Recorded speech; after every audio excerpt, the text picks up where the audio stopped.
beginning of the movie, a shaman named Ambar performs a ritual on a woman named Sekar, asking her ancestors to grant a wish for her, and in return, Sekar pledges her loyalty to her ancestors. Amber warns her that only she or someone more powerful than her can undo this, and if Sekar breaks the promise, she will face the consequences.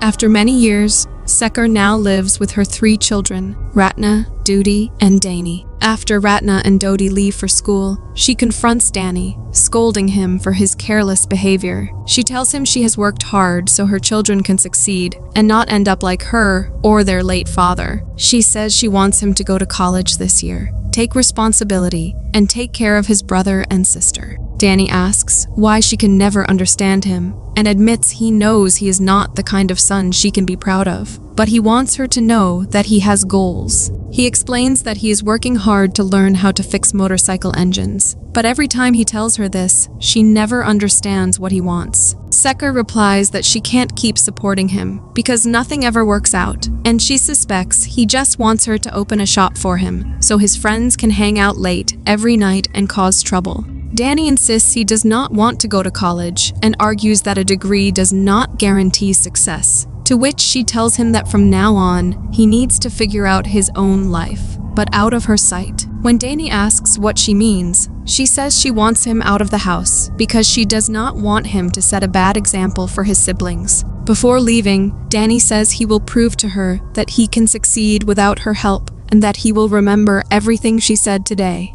1 year later, while Sekar is at her diner, we see she has placed some offerings there, likely for her ancestors. Meanwhile, Dani's boss, Mang Dayat, thanks him, saying that ever since he started working there, they have been getting more customers because of his efforts. When Dani checks his month's pay, he asks, "Isn't this too much?" To which Dayat replies that he deserves it. That evening, Dodi tells Ratna that he is thirsty and needs water, to which she replies that he should go downstairs and get it himself since she is busy. Scared, Dodi goes downstairs, where he sees a female figure roaming through the house, and suddenly, it appears behind him, causing him to rush back to his room in fear. He tells Ratna that he is scared, and she agrees to get water for him. The next day, Sekar notices a boy dropping Ratna off, and when Ratna arrives at the diner, Sekar asks her about him. She explains that she isn't saying she can't socialize or make friends, but she is worried that she might get hurt, especially since the boy seems much older than her. Sekar mentions that her brother lost his way, and she doesn't want her to end up like him.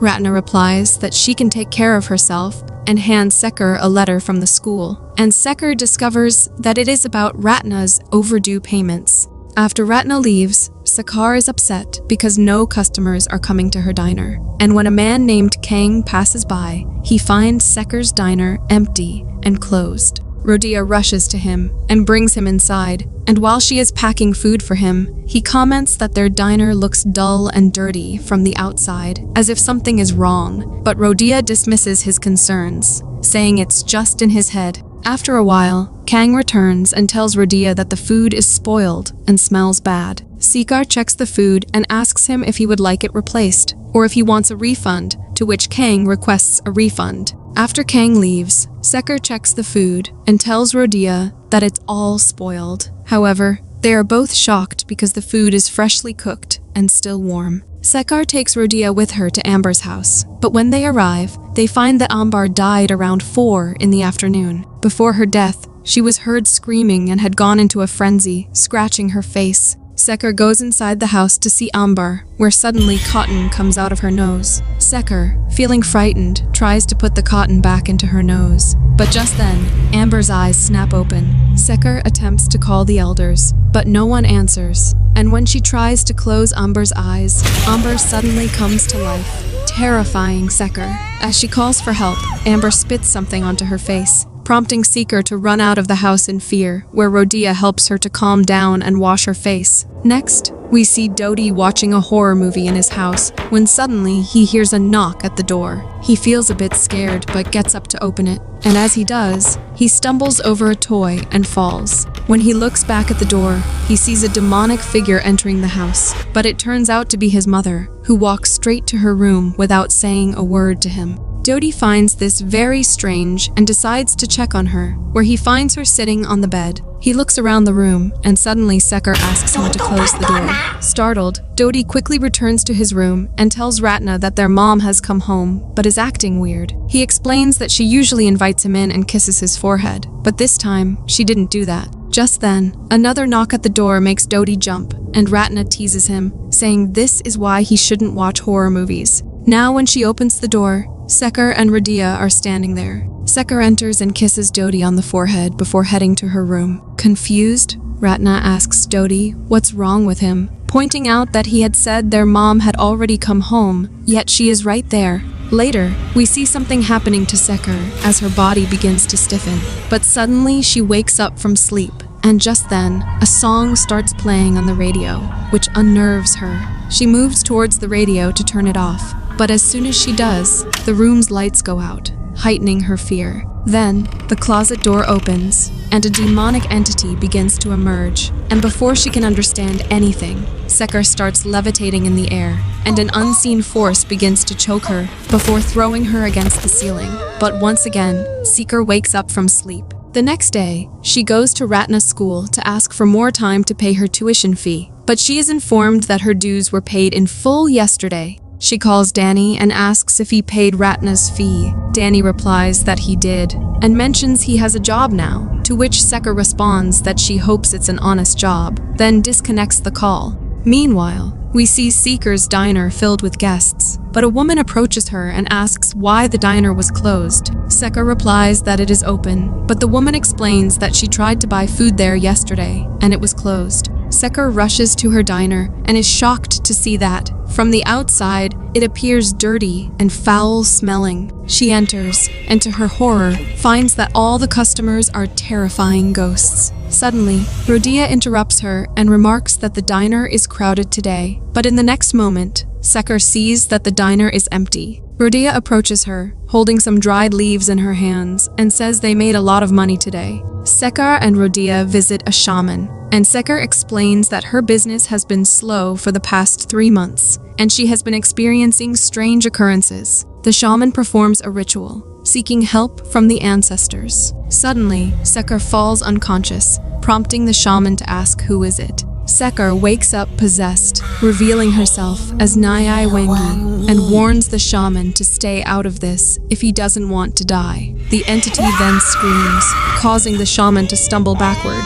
He gets up and tries to expel the entity from her, and Sekar collapses again. When she regains consciousness, the shaman tells her that she made a deal with a jinn named Nyai Wengi, a wicked spirit. He explains that if she fails to make the required offerings, which she did, because the person responsible for making the offerings is gone, the jinn will destroy her and her family. Sekar asks what she should do, and the shaman advises her to expel the jinn from her body immediately before it is too late, warning that it won't be easy. He also tells her that he cannot help with this, and that she must seek out the person who put it in her, or someone related, or someone with higher powers. They then visit Amber's house, where Sekar sees a woman at the window, and when she tells Radia about her, Radia doesn't see anyone there. Sekar goes inside the house to investigate, where she encounters the jinn, and the scene cuts to her screams.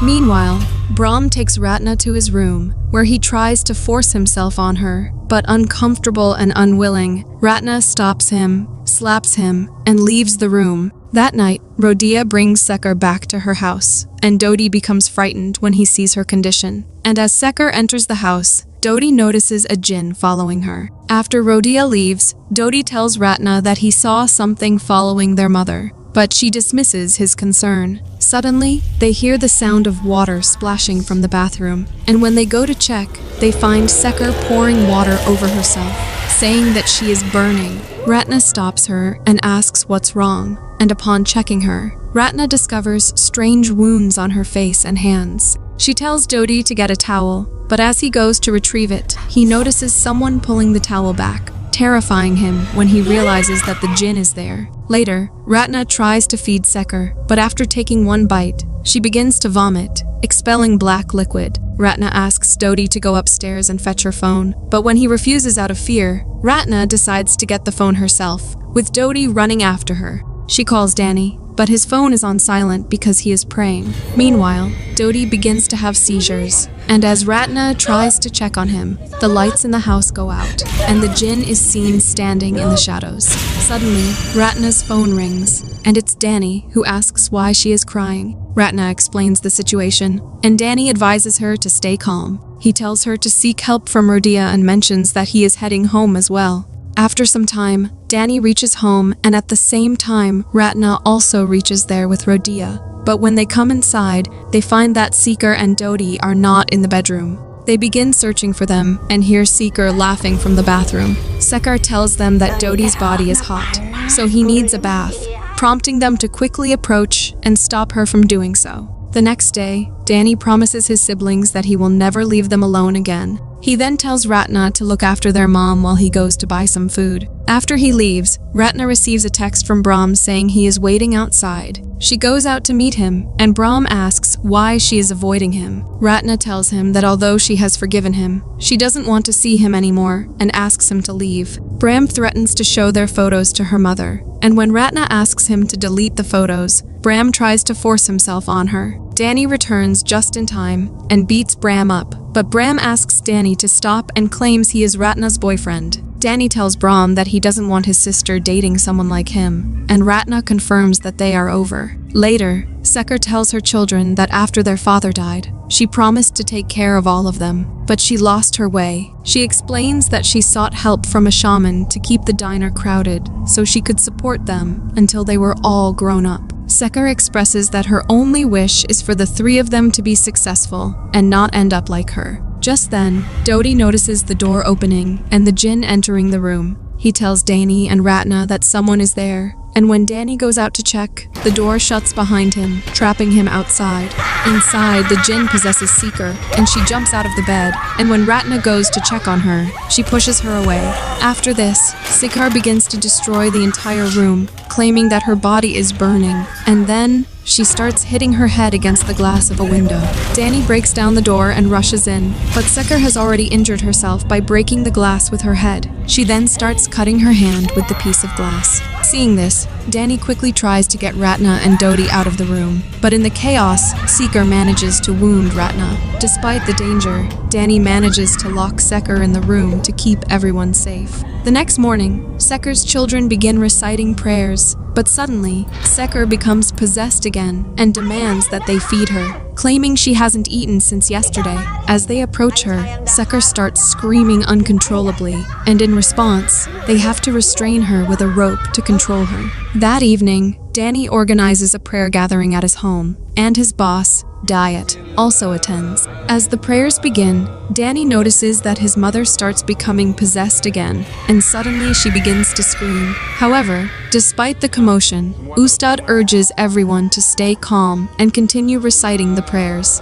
Sekar sits on the bed and tells them to be quiet, declaring that their prayers are useless and in vain. Seeing this, Danny instructs Ratna to take Dodi, Aina, and Ani to the bedroom. Once they are gone, Ustad confronts the jinn, but the jinn lifts him into the air and throws him against the wall, fatally injuring him. The sight shocks everyone, and they quickly take Ustad away. Later, Danny receives a call from Rodia, who informs him that she has found someone who can help Sekar. His name is Bagja. She says they can visit him tomorrow and that she will pick him up in the morning. Meanwhile, as Rodia walks toward her house, she is startled to see the jinn standing in front of her. The jinn suddenly moves closer, causing Rodia to become terrified. She runs to her house and locks the door behind her, but once inside, the jinn attacks her. The next morning, when Rodia doesn't answer their calls, Danny visits her house with Diet, only to discover that she is dead. Aina tells them that she came over this morning, as she always does before they head to the diner, and mentions finding something in Rodia's pocket. They find that it's Bagjay's address, and Diet says he knows the place. They all set out to take Sekar to Bagja, and noticing that it has gotten dark, Dayat suggests to Danny that they should stay for the evening prayers. They stop at a spot and begin praying, and during this, Dodi sees the jinn sitting right next to their mother, but is too afraid to tell anyone. After a while, when their prayers are finished, Ratna realizes that Sekar is missing, causing everyone to panic. Danny tells Ratna to stay there with Dodi and suggests that the others split up. After a while, Anga and Nizam find Sekar, who turns towards them and suddenly lunges at Anga, causing Nizam to fall aside. Sekar kills Anga by stabbing him with a stick, then turns to Nizam and stabs the stick into his eye. Hearing their screams, Danny and Diet rush to the scene, only to find Anga's dead body. Danny then notices Nizam's body, and as he goes to check on him, Sekar attacks Diet. Danny soon realizes that Dayat is missing, and when he searches for him, he finds Sekar has fatally injured Diet, who dies in front of him. Meanwhile, Sekar chases Ratna and Dodi as they run away, but suddenly, Dodi falls, and Sekar begins dragging him away. Just then, Danny arrives and saves Dodi, but Sekar turns her aggression toward Danny, grabbing him by the throat. Danny struggles to free himself, and just in time, Bagja arrives and knocks Sekar down. Bagja takes them to his place and explains that while the body is still their mother's, the soul inside it is no longer hers. He gives them water in their hands and instructs them to rub it on their faces, while reciting prayers so they can see who is inside their mother's body. They follow his instructions and become frightened upon seeing the jinn. Bagja tells them they must remove the jinn and the amulet from their mother's body. He instructs Danny to find a green coconut from a tree with only one fruit and to collect some soil from the grave of the shaman who helped place the cursed amulet in their mother's body. He emphasizes that this must be done tonight. Before Danny leaves, Bagja hands him a bottle of water and says, "If anything tries to stop you, splash it with this water." Danny arrives at the graveyard and locates Amber's grave, but as he begins to gather the soil, he hears a voice warning him, "Do not take the soil from this grave, or you will be hurt." Danny finds himself having a hard time picking up the soil, and suddenly he sees a lot of maggots in the soil, which scares him for a moment. He takes a deep breath, regaining his composure, and continues to gather the soil. But then, he realizes he's surrounded by a multitude of pochons, shrouded, ghostly figures bound in burial cloth. Remembering the bottle of water, he quickly retrieves it, recites prayers, and pours the water over Ambar's grave,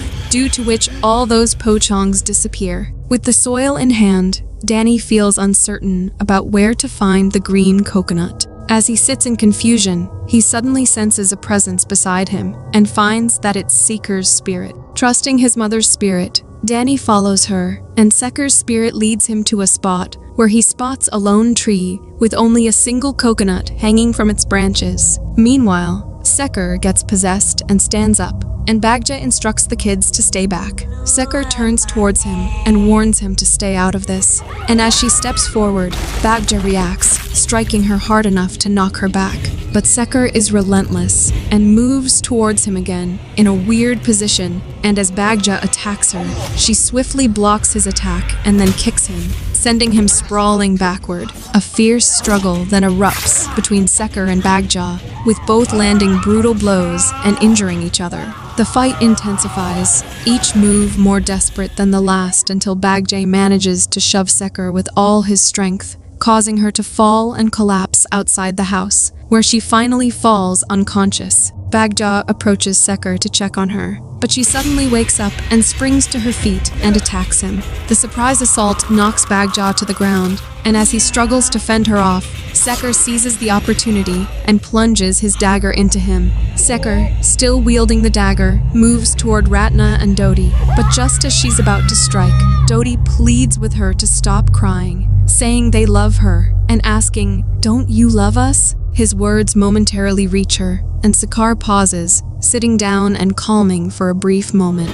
But the jinn within her soon reasserts its control, and as Sekar turns back to attack the children, Danny intervenes, holding her off. Meanwhile, Bagja takes action, sprinkling coconut water over Sekar to regain control of her. He makes Sekar lie down there and tells the children that they must wash her mother with this coconut water and put the soil from the grave on her body. Following Bagja's lead, the three children do the same while Bagja and others recite prayers. Gradually, Sekar begins to regain her senses, and once she is fully aware, they make her drink the coconut water. Sekar apologizes to Danny, admitting that she was wrong to impose her will on him, and asks him to look after his siblings, to which Danny assures her that he will never leave home again, and will do whatever she wishes. Sekar gently tells him to be true to himself and live his own life, and with her final breath, she recites a prayer, finding peace as she passes away. A few months later, we see Danny and Ratna managing their mother's diner. However, it is soon revealed that the jinn has now taken over Ratna, and the movie ends here.